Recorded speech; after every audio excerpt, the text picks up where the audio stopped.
Caio, Lula falou, Marina reagiu, tem declaração do Lula, tem declaração da Marina. A cúpula do Congresso não está querendo falar muito, só em off. O que você, com a sua experiência, o que você verifica? São posicionamentos políticos para depois chegar a um acordo ou estamos à beira de um rompimento? Bom, vamos lá, Raquel. Bom, primeiro prazer estar aqui contigo, com vocês todos. Eu que acho ótimo. Raquel, a gente está falando de investimentos, segundo o próprio Ministério de Minas e Energia, estou até vendo o documento aqui, a arrecadação da estatal na ordem possível de 200 bilhões de dólares.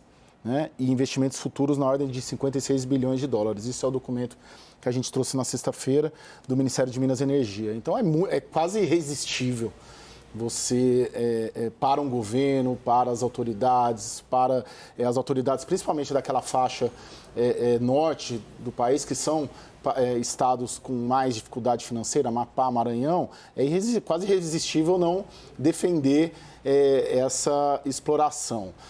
Para te responder, essa novela ela vai durar muito, né? O pedido de reconsideração da Petrobras, pelo que eu levantei hoje, deve ser apresentado na quarta-feira. Não há um prazo para essa reconsideração, mas esse avanço jurídico, né, tanto no aspecto administrativo quanto a possível, provável ação judicial pelo Estado do Amapá na Justiça Federal do Amapá, eles vão caminhar junto com esse processo político. O pessoal da Alcolumbre ele está aguardando o Lula, muito provavelmente, junto com a bancada do Amapá, vão se reunir essa semana. A pressão já está muito grande sobre a Marina. Eu diria que se houver essa decisão e o Palácio do Planalto já sinalizando que defende, muito dificilmente a Marina ela vai ficar numa situação muito difícil. A saída que eu veria, né, um caminho meio termo, a gente falou disso até na sexta-feira, era nesse estudo que o IBAMA recomenda fazer, ter uma solução ali, porque o IBAMA rejeitou a licença para furar um poço, né? É um poço. Toda essa celeuma é por causa de um poço, né? Um poço exploratório. São 41 blocos exploratórios lá em cima, possíveis, mas tudo isso é o licenciamento para furar um poço, que tem uma sigla lá, e é na região do Amapá. O que pode acontecer ter algum acordo para furar esse poço, para ver o que tem ali de petróleo, se é que tem, muito provavelmente tem, todos os especialistas dizem que tem. Agora, eu não vejo uma condição se a Marina ficaria caso isso seja autorizado. Tainá, o Caio está falando que é uma novela que vai longe, só que tem a sonda. Tem 10 dias. Se essa sonda sair, é claro que sempre pode voltar, mas fica complicado. Hoje, minha apuração é que a Casa Civil pediu ao Ministério de Minas e Energia, vocês não concordem com o IBAMA, tragam todos os argumentos técnicos que o presidente Lula quer, um debatendo com o outro tecnicamente, por que é contra, por que é a favor. Só que a declaração do Lula, ela já vai para um lado. É um recado para a Marina, dizem os aliados dele. Para onde pende esse debate? A avaliação que eu tenho da semana passada para cá, Raquel, conversando com interlocutores do Palácio do Planalto, é justamente muito no que você traz também da apuração de bastidor, é que o presidente está mais empenhado para o lado de Alexandre Silveira e para justificativas do Ministério de Minas e Energia, que não há tanta boa vontade no Palácio do Planalto, até quando eles falam, sexta-feira a gente trouxe isso aqui, de buscar um meio sustentável, um meio termo, assim, mas eles não explicam muito a fundo que meio termo seria esse e que saída seria essa que pudesse ser aproveitada tanto por Marina Silva e suas questões ambientais, quanto por quem defende a exploração do petróleo nessa área como uma possibilidade de gerar mais recursos a uma população mais pobre. Então, nesse momento, eu conversei hoje também com gente na Petrobras e as pessoas falam, olha, vamos esperar o presidente chegar, ele é quem vai arbitrar essa discussão. Ainda não tem uma data para isso acontecer. Conversei com quem está com o presidente, acompanhando ele na viagem ao Japão, e eles falam, olha, vai acontecer a reunião com a Marina, com o Alexandre Silveira, não tem data ainda, a gente não sabe ainda também se vai ser uma reunião conjunta para ouvir os dois argumentos. Acredito que não, porque a temperatura esquentou tanto, né, que gerou a saída do Randolfo Rodrigues de cena da Rede Sustentabilidade. Mas quem vai decidir, de fato, e dar a palavra final sobre essa questão é o presidente da República. Diego, como que está aí de Brasília o clima e o que você percebe dos sinais de Marina Silva? Hoje tinha um vídeo nas redes sociais da equipe do Estadão, em que o repórter chega, faz uma pergunta direta para ela, né? Marina, comenta a declaração do presidente Lula. Ela se esquiva e dá um abraço no presidente do IBAMA. Marina Silva está disposta a ceder algum milímetro nessa questão, a autorizar um poço exploratório para eventualmente lá na frente ver se dá para explorar ou não esse petróleo ou não? Ela está realmente rígida, aquela região tem que ser tratada como um santuário? Raquel, eu imagino que a Marina, que já se demitiu uma vez, não se importaria de se demitir de novo, se necessário, né? A gente precisa lembrar que tem gente que até hoje se pergunta aqui em Brasília como é que ela aceitou ser ministra do Meio Ambiente nesse terceiro governo Lula, depois do massacre que o PT fez com ela na campanha das eleições de 2014. Então, assim, a Marina já assume um lugar na esplanada dos ministérios neste ano de 2023, muito pressionada por todo esse contexto de um passado não muito distante. Quando o Caio nos fala sobre a importância e o volume desses investimentos ali, para além disso, eu acrescentaria que entre agradar o Congresso Nacional, onde ainda o presidente Lula tenta formar uma base sólida, passados quase 5 meses de governo, e agradar Marina Silva, para mim não há dúvidas de que o presidente Lula vai ficar com o Congresso Nacional em meio a tudo isso. Você também diz, Raquel, que ainda não está batido o martelo, mas eu concordo com você e com a Tainá que, para mim, até aqui, sobretudo nesse tweet do presidente Lula, ele já deixa muito claro ali qual é o caminho dele. É claro que a gente está no meio ainda de um jogo político, em que ele talvez coloque um tweet desse para medir a reação. A gente sabe como as coisas funcionam aqui em Brasília, mas é um tweet muito contundente. Muito se falava aqui nos últimos dias também que o presidente Lula estaria refém daquele discurso de que ele precisa ter um compromisso total com a preservação da Amazônia.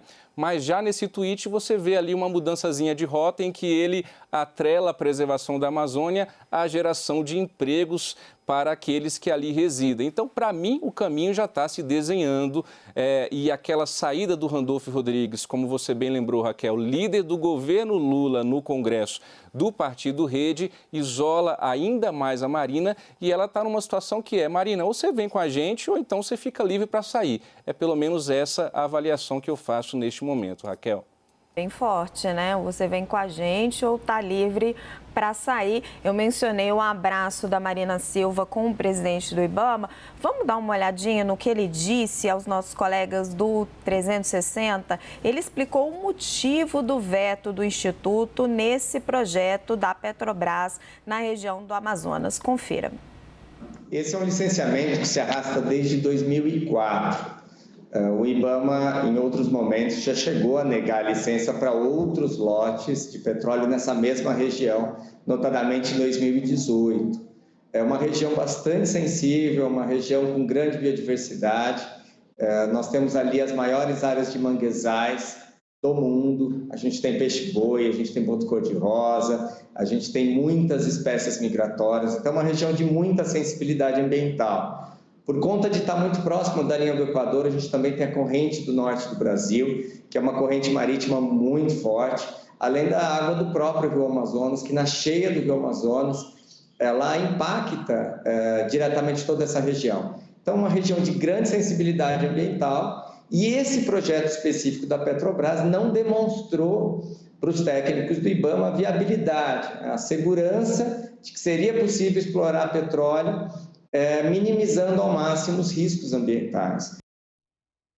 Joel, ele te convenceu? Olha, parece que ele deu argumentos técnicos e está mostrando por que, embora para algumas pessoas, olhando de longe, parece que está distante ali da margem, será que tem risco mesmo? Ele está argumentando, olha, tem riscos, tem uma corrente marítima, você tem toda uma situação de biodiversidade.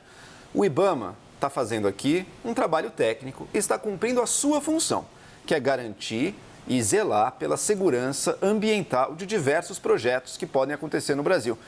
Eu acho que, em tese, assim, em abstrato, ninguém é contra uma exploração de petróleo que seja segura. O que o IBAMA está dizendo é, essa exploração aqui não é ambientalmente segura. E o que eu vejo da parte dos críticos desse parecer até agora são muitos argumentos políticos. Dizer, não, mas a gente precisa, o apoio político está todo desse lado, vai ter um ganho econômico, argumentos econômicos, ele vai ganhar dinheiro com isso. Mas eu não vejo uma resposta convincente ao mérito da questão técnica. Afinal, tem risco ou não tem risco ambiental? O Brasil já pagou caro no passado por esse tipo de decisão. Vamos lembrar toda a discussão de Belo Monte no passado. A gente está vivendo mais ou menos um novo Belo Monte. No final das contas, Belo Monte, o risco ambiental de fato se concretizou, era real. Só a entrega dos grandes e fabulosos retornos em termos de energia para o Brasil é que a gente ficou a ver navios e não viu isso. O que a gente viu na mineração no Brasil, feita muitas vezes também por parte da empresa, no caso a Vale, dizendo não, aqui é tudo seguro. Vimos o que aconteceu em Brumadinho e em Mariana. O governo Lula enfrenta agora mais uma situação do tipo Belo Monte. Uma promessa econômica fabulosa que se apresenta.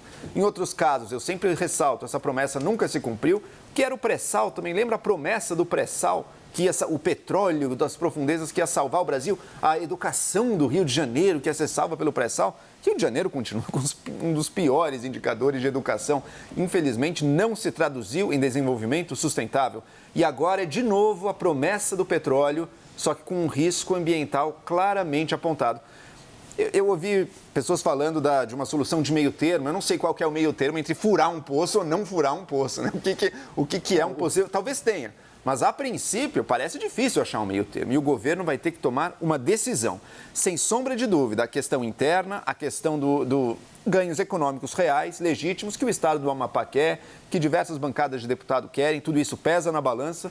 Tem um outro lado, de um risco de longo prazo para o interesse nacional, porque a destruição da Amazônia, nosso maior patrimônio ambiental, você pode ter certeza que se acontecer, se conseguirem destruir a Amazônia, isso vai ser muito mais caro para a gente do que qualquer renda do petróleo. E tem também uma questão internacional. A questão ambiental é uma questão na qual o Brasil tem o potencial de ser uma liderança global. Mas para ser essa liderança global, o Brasil vai ter que estar dando exemplo na área. Se o governo Lula começar estrear desrespeitando um parecer sério, técnico, ambiental, em nome de um possível ganho econômico de curto prazo, eu acho que ele vai colocar isso em risco também. Caio pediu a palavra? Não, eu vejo que a possível solução meio termo está na própria decisão do IBAMA, que é fazer uma avaliação ambiental de área sedimentar. Que é o que isso? Aqui no próprio documento deles, né? É uma análise estratégica que permite identificar áreas em que não seria possível realizar atividades de extração e produção de petróleo e gás. Então, na própria decisão do IBAMA, eles lançam ali o que seria uma possível saída. É de se imaginar que uma avaliação ambiental de área sedimentar feita pelo IBAMA vai constatar que há um risco. Ou empurrar um pouco a questão, mas provavelmente ela volta, né? Sim. Provavelmente ela volta. E eu perguntei hoje para a Isabela Teixeira, né, que também é outra das grandes aí, nossas especialistas, né, talvez a maior brasileira especialista em temas ambientais do mundo. Estava, inclusive, indo para Londres hoje. Semana passada falei com ela, ela estava voltando da Alemanha, porque ela participa de todas essas mesas negociais. E ela me disse que é contra e acha o processo do debate político mal construído e precipitado, e que é preciso transparência para o debate sobre a viabilidade ambiental ou não da pesquisa exploratória. É o que o Joel estava pedindo, que são os argumentos técnicos do outro lado, é o que a Casa Civil pediu ao Ministério de Minas e Energia.